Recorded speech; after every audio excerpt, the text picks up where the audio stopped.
Welcome back to the RMP, motherfuckers. I'm Zachary, host of this podcast.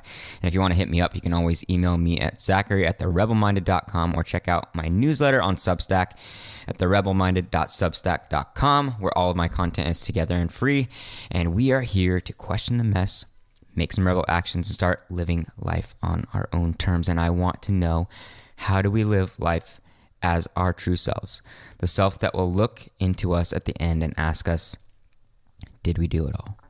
Now, coming into Austin, you guys heard me on the last episode talk about all these lessons that I've learned, and there's all these little epiphanies that happen constantly in life. The question is, when they hit us, we get this small spark of something, and most of the time, we don't want to take the time to focus on it because it feels uncomfortable or because it feels like we're just doing too much. We can't give it its direct attention that's necessary for us to elaborate on it, to understand it.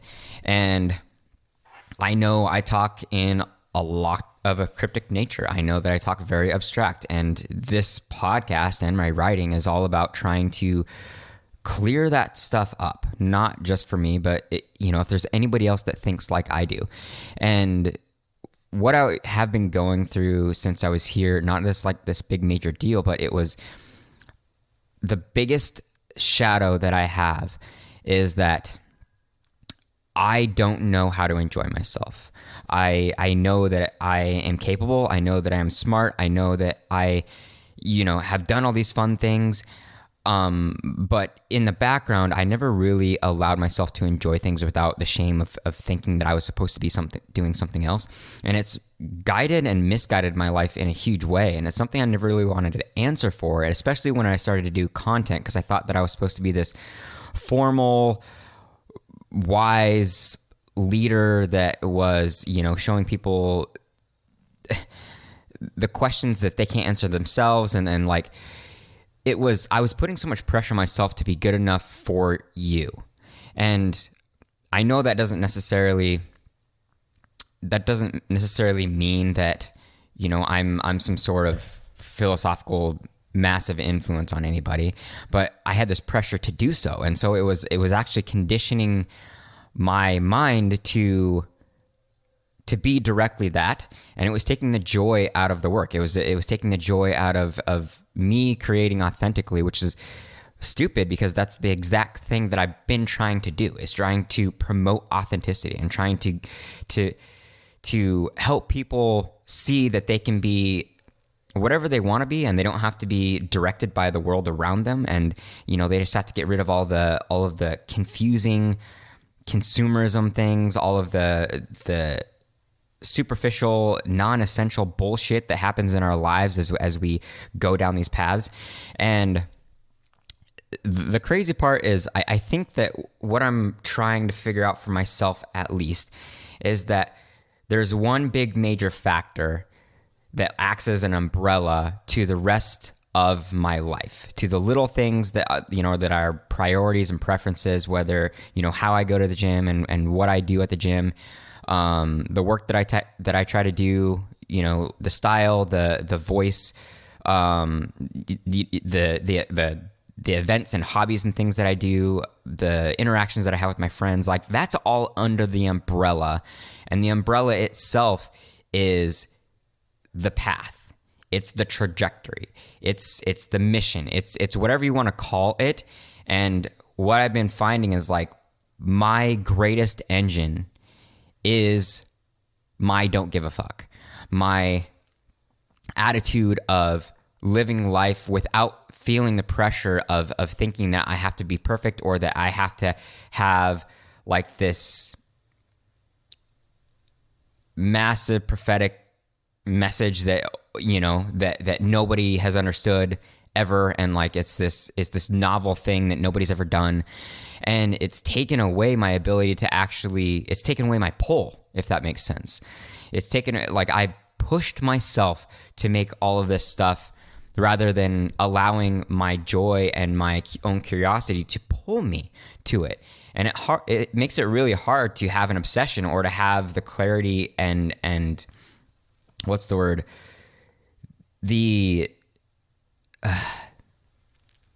it's hard to have the pull of something obsessive if we're so worried about how that obsession is seen, if that makes sense. And so I went out with my friends last night. I love going to comedy shows. I went and saw this chick named Jordan Jensen. She's manic. She's fucking insane, but she's also hilarious. And she is my type of comedy. And I went out with some friends, and ever since I got here, I've been kind of rejecting my friends, and it's made me feel like a dick. I wasn't doing it for any good reasons, but I've personally gone back and forth about what my friendships are, what they're supposed to be. And there's two things, and this is the way we have to look at a lot of stuff. We have to look at our lives in the way that we've been conditioned to live them and the way that we want to live them. Now, I know that my past friendships, the friendships that I still have now, there's nothing wrong with them, but I have built an expectation for them. Now, the problem is because I've had an expectation, I've built a resentment. And because I've built a resentment, I found all these excuses, and I had all these, my psychological map like went off the radar saying that, these friendships aren't worth it if they can't understand me, if they don't know about my writing, ask about my writing, ask about what, just what my mission is in life, if we can't connect on that level. And what I kind of figured out was that it's okay for them to I don't need them to understand. They don't have to understand. The people that I want to understand are the people that I'm connecting with out there. You, the rest of the world that feels like they're on the same page as me, that feels lost or feels misguided or is after something that is an obsession, some sort of authenticity, some sort of struggle or challenge, whatever. And even going last night, like we talked about my lack of ability to connect. And I told them that I was sorry, and I told them like the way that my life was going, and still I couldn't get them to understand that the sacrifices that I'm making in my life and the direction I'm trying to take it was okay. Like it was okay for me to sacrifice something like the gym. Like I've lost 25 pounds, which is so weird for me. I am at a lighter weight than I was when I graduated high school. I look different. I feel different. I know for a fact that the physical part of my life, physical training, is important for my life. But I've also figured out in that same branch that I am capable of not falling off the edge into depression, and I'm capable of still doing my work when I'm not going to the gym. Now, I don't condone this. I don't condone for anybody to just fall off the radar and decide to not do physical activity. I have a unique situation, and I know what I'm capable of doing, and maybe it's just timing, could be just that, but I know eventually I'm going to find my way back into training because I know how important it is. I know how much it helps my mind. I know how much it helps my body. There's certain goals that I have physically that I want to attain. But like I've said in the past, is we want to work towards a balance that works, but sometimes you have to be in an imbalance. You have to know how to sacrifice your life in order to get what you want. And that was something I was trying to explain to my friends last night. And friends that unconditionally love you, even if that want good things for you, see the things that are missing and may not understand why those things may be necessary to be missing at the moment. Now, I am projecting all of this just because I want to elaborate on what I was already doing. And I want you guys to know that whatever you're going through, whatever you're after, a lot of times it's not going to make sense. But what is important is that umbrella that you're covering up the rest of your life with, that you're protecting the rest of your life with when it comes to your priorities and your preferences. You need to know what that umbrella is that's allowing everything else to exist without getting wet. What is your trajectory? What is your whole purpose? And so just for example, I'll put mine out there.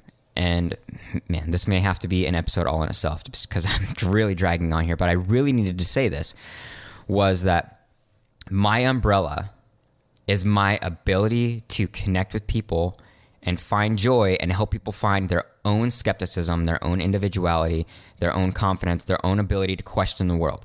That is my whole thing. Now, from a far off viewpoint, that may not make sense. That may sound too abstract. And that's okay. That's okay. Because my whole goal is to be around people and to connect with people and hopefully create some sort of structure about how to get where you want to go and stop believing in so much of the world for your own life, to find your own self-belief, to connect with the world in a way that makes sense to you, and stop doing things that are superficial and nonsensical and leave you at the end regretting everything you've ever fucking done. So before you worry about the American dream, worry about what your dream is, because in my opinion, we are not diverse enough. We're all following a similar path, and you know just as well as I do that you and other people are internally full of anguish because things don't quite feel right. And it's not because you're locked up. It's not because the world's unfair. It's not because you're being suffocated by the world itself. It's because you're doing it to yourself. It's because you haven't found the things. You haven't found your thing. You haven't found your passion. You haven't found your challenge. You haven't found your mission, whatever you want to call it.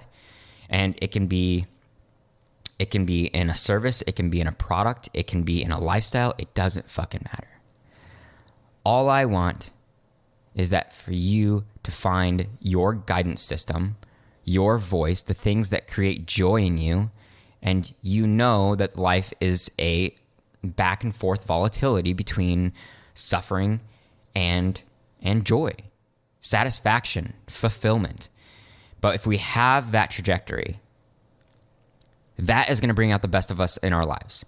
That's where you're going to get pulled to what you want to do. That's where you're going to want to have adventure. That's when you can wake up and drive towards something without espresso, and you can understand why anything is challenging and why challenge and sacrifice and suffering is worth it, why any of it's fulfilling. That's the whole idea, is to figure out why this human existential crisis thing is worth living through. That's the whole fucking idea. So I don't know what I'm going to call this episode. Maybe I'll just call it The Umbrella, which won't fucking make sense, just like all of my other titles and what I create. But I want you guys to know that this is worth it. This is worth it. All I'm trying to put out there is that is to create skepticism and help you question the world so that you find yourself. That is the only thing that makes sense to me in my own life, is trying to help other people question. Everything else is just regular stuff. It's just existence stuff. And I don't know how else to present myself than to help everybody else question. Because when I come to people one-on-one, I want to know what their dreams are. I want to relate. I want to help them see that whatever their insides have is real. Whatever they're after is real. And I just want to help them see that. And I don't know why. I can't tell you guys why I want to do that. I don't know. But I know that I do. I know that my life and the awesomeness of my life somehow is connected to helping people find the awesomeness of their lives. And I don't even think that I'm like a self-improvement person. I think that I'm just a growth person, whatever the fuck that means. I don't even know if there's a difference. But I also wanted to let you guys know that Thor went through this crazy surgery. He got his cancer mass removed, but he also got a toe removed because he had some sort of mass on his toe. It's been a hectic week. He's been on medications, but he's doing really well now. I also went out on a date with a girl who was super nice. There were a lot of red flags. I'm going to keep trying to date people in Idaho because this state or this city is super diverse and super awesome, but there were a bunch of red flags. Had to do with smoking and maybe some cocaine usage, and didn't quite match up. I definitely want different things in my life. And I don't know. Maybe we'll just end this with: the world is full of potential. Don't get too cynical about what exists in the world. If you think that you're capable of being a good person and being awesome, just know that all the rest of the world is capable of doing that too. It's just a lot of people have a veil over their eyes, but it doesn't mean those people don't exist. So whoever you are, just know that there's people that you can connect with that are similar to you. And we'll leave this episode as whatever. I hope you guys are doing awesome. I'm going to move on to these next episodes. We're going to actually get some questions out there. I love you all. We'll talk soon. Keep questioning. Stay rebel-minded. Peace.